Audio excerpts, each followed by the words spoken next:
Respected principal, honorable teachers, dear friends, and my young brothers.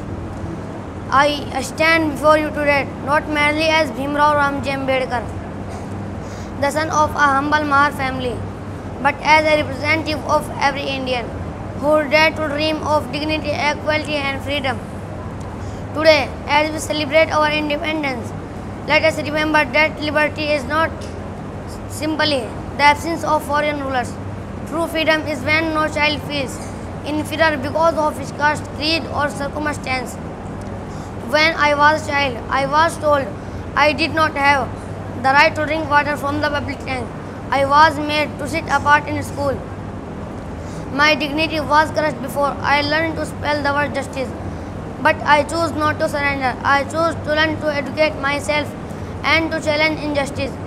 Education is the weapon that empowers the most oppressed to break their chains. That is why I say cultivation of mind should be ultimate aim of human existence.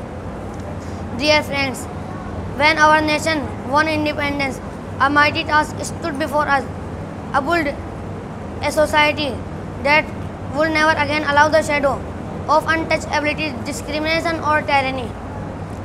As the chairman of the drafting committee of our constitution, I dedicated my life to ensuring that no Indian should be denied our fundamental rights.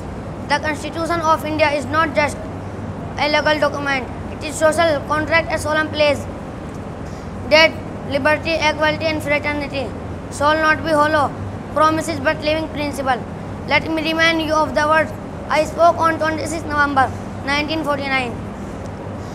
We must make our political democracy as well. Political democracy cannot last unless there lies at the base of its social democracy. When today we celebrate freedom, ask yourself.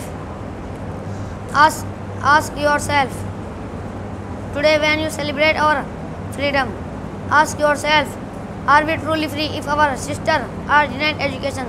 Are we free if our neighbors sleep hungry? Are we free if the poison of caste still infects our hearts?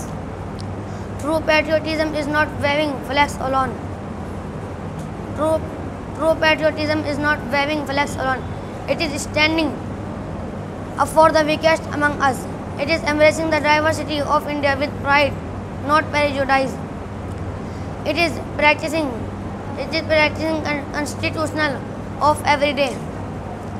Remember, the destiny of India will not be decided by the wealth of a few, but by the awakening of the many. Let us build of India that stands as an example, where freedom is complete, of injustice of universal. Thank you. Jai Hind.